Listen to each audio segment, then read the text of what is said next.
మరో బ్రేకింగ్ చూస్తున్నాం. AP BJP అధ్యక్షుడిగా పీవీఎన్ మాధవ్ దాదాపు ఖరారయ్యారు. అధ్యక్ష పదవికి పీవీఎన్ మాధవ్ నామినేషన్ వేయనున్నారు. బీజేపీ స్టేట్ చీఫ్ ఎన్నిక ఏకగ్రీవమయ్యే అవకాశం ఉందని తెలుస్తోంది. ఆంధ్రప్రదేశ్ బీజేపీ రాష్ట్ర అధ్యక్షుడి ఎంపికలో కసరత్తు కొలిక్కి వచ్చింది. మరికొద్ది కాసేపట్లో మాధవ్ నామినేషన్ వేస్తారు. గతంలో పీవీఎన్ మాధవ్ ఎమ్మెల్సీగా పనిచేశారు.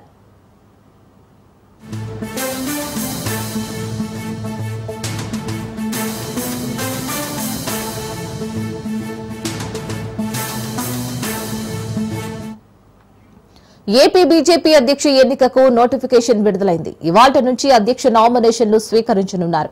పార్టీ సంస్థాగత ఎన్నికల అధికారి రాజ్యసభ సభ్యుడు పివి సత్యనారాయణ అధ్యక్ష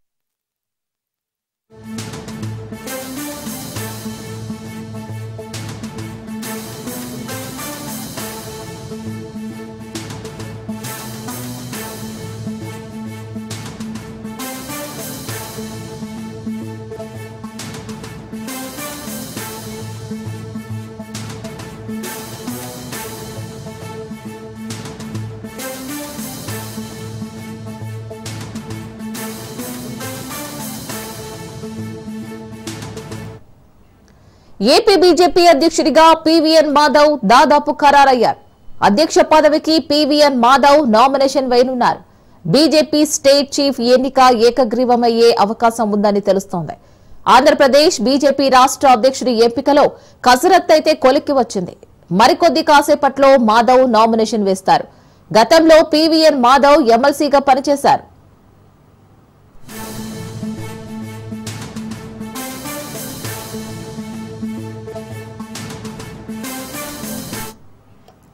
రైట్, మరి ఏపీ బీజేపీ అధ్యక్షుడిగా పీవీఎన్ మాధవ్ దాదాపు ఖరారయ్యారు. అధ్యక్ష పదవికి పీవీఎన్ మాధవ్ నామినేషన్ వేయనున్నారు. దీనికి సంబంధించి పూర్తి డీటెయిల్స్ క్రాంతి అందిస్తారు. క్రాంతి. ఆంధ్రప్రదేశ్ బీజేపీ అధ్యక్ష పదవి ఎన్నికకు సంబంధించి నోటిఫికేషన్ విడుదలవడం జరిగింది. ఆ పార్టీ సంస్థాగత ఎన్నికల అధికారి రాజ్యసభ సభ్యుడు పివి సత్యనారాయణ అధ్యక్షతన ఈ ఎన్నికల షెడ్యూల్ ని నిన్న విడుదల చేయడం జరిగింది. దీంతో నామినేషన్ ప్రక్రియ ప్రారంభమైంది. ఈ రోజు మధ్యాహ్నం వరకు కూడా నామినేషన్ల స్వీకరణ జరుగుతుంది. తర్వాత ఓటింగ్ అర్హత కలిగిన వారికి సంబంధించి 119 మంది జాబితాతో నిన్న లిస్టులు కూడా పార్టీ అధిష్టానం విడుదల చేయడం జరిగింది. ఈ ఎన్నికలకు సంబంధించి పరిశీలకులుగా కర్ణాటకకు చెందిన పివి మోహన్ ఉన్నారు. నామినేషన్ పత్రాల స్వీకరణ కావచ్చు, పరిశీలన, ఉపసంహరణకు సంబంధించిన ప్రక్రియ మొత్తం ఈ రోజు జరగనుంది. ఈ రోజు ఉదయం 10 గంటల నుంచి 1 గంట వరకు కూడా ఈ నామినేషన్ పత్రాల స్వీకరణ కార్యక్రమం అయితే జరుగుతుంది. తర్వాత 1 గంట నుంచి 2 గంటల వరకు కూడా నామినేషన్ పత్రాలకు సంబంధించిన పరిశీలన జరుగుతుంది. అనంతరం 2 గంటల నుంచి 4 గంటల వరకు కూడా ఉపసంహరణకు సంబంధించిన ప్రక్రియ కొనసాగనుంది. ఈ నేపథ్యంలోనే అటు అధిష్టానం నిర్ణయం మేరకు ఒక్కరే నామినేషన్ దాఖలు చేసేందుకు అయితే అవకాశం ఉంది. ఒకవేళ 1 గంటే కనుక ఎక్కువ నామినేషన్ దాఖలు అయితే మట్టుకి రేపు పోలింగ్ నిర్వహించి బీజేపీ ఏపీ అధ్యక్షుడిని ఎన్నుకునే అవకాశం అయితే ఉంది. ప్రస్తుతము ఏపీ బీజేపీ అధ్యక్షులుగా రాజమండ్రి ఎంపీ దగ్గుబాటి పురంధేశ్వరి వ్యవహరిస్తున్నారు.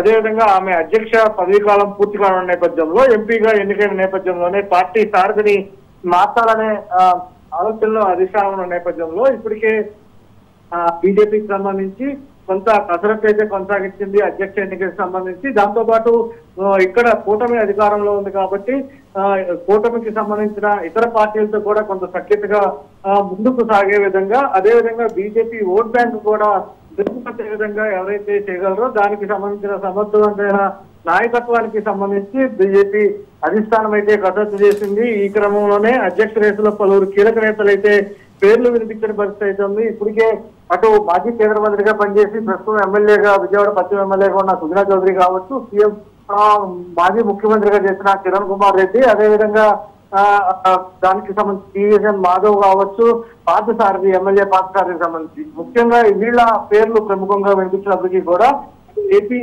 బీజేపీ అధ్యక్ష పదవి కోసం అటు అనేక మంది పోటీ పడుతున్నారు. ఎవరికి సంబంధించిన లాబింగ్ వాళ్ళు చేసినప్పటికీ కూడా మాజీ ఎమ్మెల్సీ పీవీఎన్ మాధవ్ ఎంపిక దాదాపు ఖరారైతే మనకి కొంత సమాచారం అందుతుంది. ఆయన పేరు అధిష్టానం ఇప్పటికే ఫైనల్ చేసినట్టుగా కూడా కొంత సమాచారం అందుతుంది.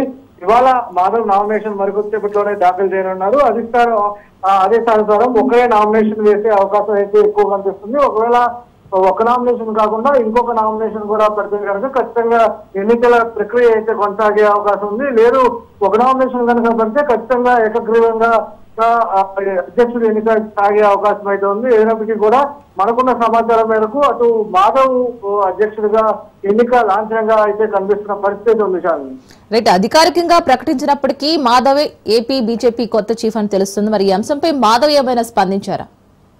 అయితే ఇప్పటికే మాధవ్ అటు విజయవాడ చేరుకున్న పరిస్థితి ఉంది. మరి కొద్దిసేపట్లోనే నామినేషన్ కి సంబంధించి కూడా మాధవ్ అటు బీజేపీ కార్యాలయానికి చేరుకుని నామినేషన్ ప్రక్రియ పూర్తి చేసే అవకాశం కనబడుతుంది. మరోపక్క అటు ఇవన్నీ కూడా కొంత చర్చ జరుగుతున్నప్పటికీ కూడా అటు అధిష్టానం నిర్ణయించి పూర్తి స్థాయిలో అధికారికంగా నిర్ణయం వెలువడే వరకు కూడా ఎవరు దీనిపైన స్పందించే అవకాశం అయితే కనిపిస్తలేదు.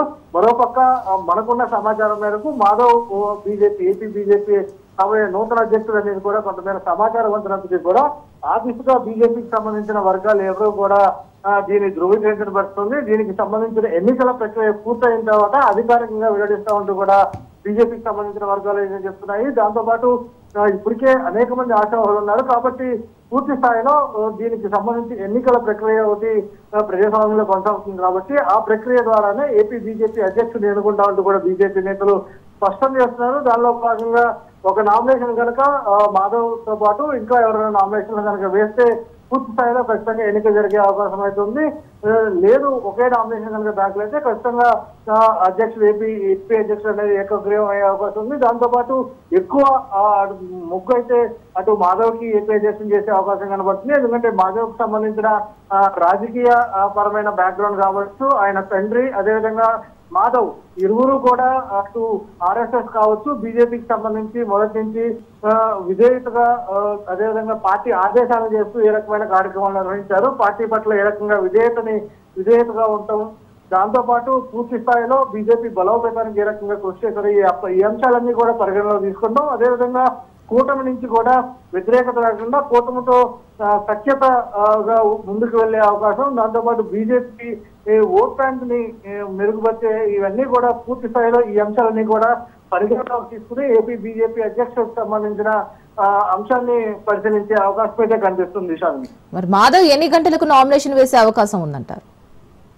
అయితే ప్రస్తుతం మాధవ్ సంబంధించి విజయవాడలో జరిగినప్పటికీ కూడా దానికి సంబంధించి ఒక ముహూర్త బలం అయితే చూశారు. దానికి సంబంధించి ఆ ముహూర్తానికి నామినేషన్ బీజేపీ కార్యాలయానికి చేరుకుని అక్కడ నామినేషన్ వేసే అవకాశం అయితే కనిపిస్తుంది. అయితే ఇప్పటికే అటు బీజేపీ రాష్ట్ర కార్యాలయానికి పెద్ద ఎత్తున బీజేపీ నేతలు అయితే చేరుకుంటున్నారు. అనేక మంది ఆశావాహులు ఉన్నప్పటికీ కూడా వారికి సంబంధించిన మద్దతుదారులందరూ కూడా చేరుకున్న పరిస్థితి అయితే ఉంది. అయితే ఈ తరుణంలోనే పూర్తి స్థాయిలో మాధవ్ కి సంబంధించి ఇప్పటికే తన అనుచరులు అటు ఉత్తరాంధ్రలో, ఎందుకంటే ఇప్పటికే మాధవ్ మాజీ ఎమ్మెల్సీగా పనిచేసిన పరిస్థితి, టీచర్స్ పట్టభద్రులకు సంబంధించిన ఎమ్మెల్సీగా పనిచేసిన అనుభవం, అదేవిధంగా రాష్ట్ర వ్యాప్తంగా కూడా మాధవ్ కి కొంత మద్దతుదారులు అయితే ఉన్న పరిస్థితి ఉంది. అదేవిధంగా ఇతర నాయకులకి సంబంధించి కూడా ఇప్పటికే పెద్ద ఎత్తున అక్కడికి చేరుకున్న పరిస్థితి ఉంది. పూర్తి స్థాయిలో మరికొద్దిసేపట్లోనే బీజేపీ రాష్ట్ర కార్యాలయానికి చేరుకుని అక్కడ మాధవ్ నామినేషన్ వేసే అవకాశం అయితే ఉంది. ఇక 1 గంట వరకు కూడా నామినేషన్లు అటు 1 గంట నుంచి 2 గంటల వరకు, ఉదయం 10 గంటల నుంచి 1 గంట వరకు నామినేషన్లు స్వీకరిస్తారు కాబట్టి 1 గంట లోపు నామినేషన్లు అందరూ కూడా వేసే అవకాశం అయితే కనిపిస్తుంది. పూర్తి స్థాయిలో ఈ నామినేషన్ ప్రక్రియ 1 గంటకి పూర్తవుద్ది. అనంతరం 1 గంట నుంచి 2 గంటల వరకు ఉపసంహరణ పరిశీలన అయితే ఉంటది. అనంతరం 2 గంటల నుంచి 4 గంటల వరకు ఉపసంహారం ఉంటది. కాబట్టి అటు మాధవ్ కావచ్చు, ఇతర నేతలు ఎవరైనా సరే ఈ నామినేషన్ కి సంబంధించిన ప్రక్రియ కొనసాగుతున్న నేపథ్యంలో దీనికి సంబంధించి 1 గంట లోపలే తమ నామినేషన్ దాఖలు చేసే అవకాశం అయితే ఉంది. సార్, మరి ఈ లోపు నామినేషన్ కంటే ముందు స్టేట్ బీజేపీ కార్యాలయంలో ఏమైనా మీటింగ్స్ ఏమైనా ఉంటాయంటారా? అయితే ఇప్పటికే రాష్ట్ర కార్యాలయానికి సంబంధించి అటు పరిశీలకులు కర్ణాటకకు సంబంధించిన ఎంపీ చేరుకోవడం జరిగింది. అదేవిధంగా పరిశీలకులుగా ఉన్న ఎంపీకి సంబంధించి ఇద్దరు కూడా అక్కడికి దీనికి సంబంధించిన ప్రక్రియ కొనసాగుతుంది. అదేవిధంగా ఈ ఎన్నికలకి సంబంధించి ఇటు బీజేపీ కొంత ఎన్నికల ప్రక్రియ ప్రజాస్వామ్యబద్ధంగా ఈ ఎన్నికలు జరగాలని నిర్వహిస్తున్న నేపథ్యంలోనే అటు ఎన్నికల పరిశీలకులుగా కర్ణాటకకు సంబంధించిన ఎంపీ పివి మోహన్ అయితే వ్యవహరిస్తున్నారు. దీనికి సంబంధించి కూడా పూర్తి స్థాయిలో ఈ నామినేషన్ల ప్రక్రియ కావచ్చు, అదేవిధంగా నామినేషన్ పత్రాల దాఖలకు సంబంధించి కూడా ఎక్కడ ఎలాంటి ఇబ్బందులు కలగకుండా ఇప్పటికే అక్కడ నాయకులందరూ కూడా చేరుకున్న ఉంది. అయితే దీంతో పాటు పూర్తి స్థాయిలో అటు మాధవ్ కావచ్చు, అటు సుజనా చౌదరి కావచ్చు, ఇతర నేతలందరూ కూడా ఖచ్చితంగా నామినేషన్ ప్రక్రియలో పాల్గొంటారా, లేదు అధిష్టానం నిర్ణయం ఏ రకంగా ఉండబోతుంది, ఏకంగా ఒక అంశానికి సంబంధించి అంటే కేవలం ఒకరితోనే నామినేషన్ వేపిస్తారనేది మరి కొద్దిసేపట్లోనే తెలిసే అవకాశం అయితే ఉంది. ఏదైనప్పటికీ కూడా అటు అధిష్టాన నిర్ణయానికి సంబంధించి ఇక్కడ ఉన్న నాయకత్వంతో నడుచుకోవాల్సిన అవసరం ఉంది. కాబట్టి ఈ అంశానికి సంబంధించి పూర్తి స్థాయిలో ఖచ్చితంగా ఏపీ బీజేపీ అధ్యక్ష ఎన్నికకి సంబంధించి కూడా ఇప్పటికే కసరత్తు అయితే కొంత తీవ్రమైన కసరత్తు అయితే చేయడం జరిగింది పార్టీ అధిష్టానం. దానికి అనుగుణంగానే అటు మాధవ్ కి కొంత మొగ్గు అయితే చూపుతున్నట్టు కూడా కొంతమేర సమాచారం అంటున్న నేపథ్యంలో ఏం అంటే ఈ అంశానికి సంబంధించి బీజేపీ అధిష్టానం నుంచి కావచ్చు, అటు బీజేపీ నేతల నుంచి కావచ్చు కొంత స్పందన లేకపోయినప్పటికీ కూడా మరికొద్దిసేపట్లోనే అధ్యక్షుడు ఎవరనేది కూడా కొంత క్లారిటీ వచ్చే అవకాశం అయితే ఉంది. ఇటు తెలంగాణ బీజేపీలో కూడా రామచంద్రరావు ఏకగ్రీవం అవుతారు అనే ఉత్కంఠ కూడా ఉంది. ఇటు బీజేపీ అధ్యక్షుడిగా ఇటు ఏపీలో కూడా పివిఎన్ మాధవ్ ఇద్దరు కూడా ఏకగ్రీవం అయ్యే అవకాశం ఉంది. కానీ ఇది అధికారికంగా ఎప్పుడు బయటకు చెప్తారు? ఖచ్చితంగా ఎవరు ఊహించిన విధంగా కూడా తెలంగాణలో అటు రామచంద్రరావు పేరు తెరపైకి రావడం జరిగింది. అనేక మంది అటు అధిష్టానం నుంచి అనేక పేర్లు అక్కడ కూడా వినిపించినప్పటికీ కూడా ఇక్కడ ఏపీలో కూడా అదే స్థాయిలో అటు ఉద్దండులు ఉన్నప్పటికీ అటు సుజనా చౌదరి కావచ్చు, గతంలో మాజీ కేంద్ర మంత్రిగా పనిచేశారు. అదేవిధంగా కిరణ్ కుమార్ రెడ్డి మాజీ ముఖ్యమంత్రిగా పనిచేశారు.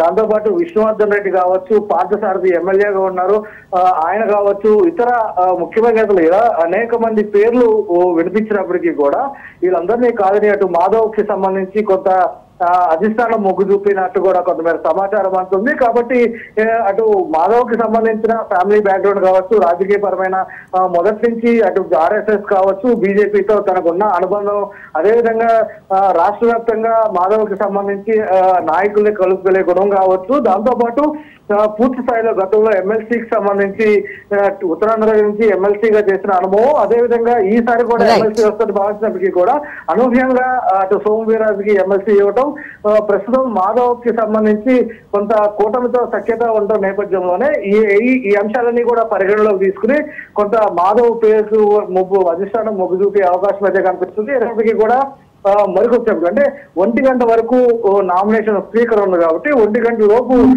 ఎవరైతే నామినేషన్లు వేస్తారో ఖచ్చితంగా ఒకటే నామినేషన్ పడితే కనుక ఆ నామినేషన్ ఎవరైతే వేశారో వాళ్లే అధ్యక్షకి ఎన్నికైనట్టు కూడా మనం భావించవచ్చు. 1 గంట లోపు కనుక ఇతర నామినేషన్లు కూడా పడితే ఖచ్చితంగా ఎన్నిక ప్రక్రియ కొనసాగే కోసం ఉంది. కేవలం ఒక నామినేషన్ కనుక పడితే ఆ నామినేషన్ ఎవరైతే వేశారో వాళ్లే అధ్యక్షుడిగా కింద మనం భావించే అవకాశం అయితే ఉంది. Right Kranti, thank you.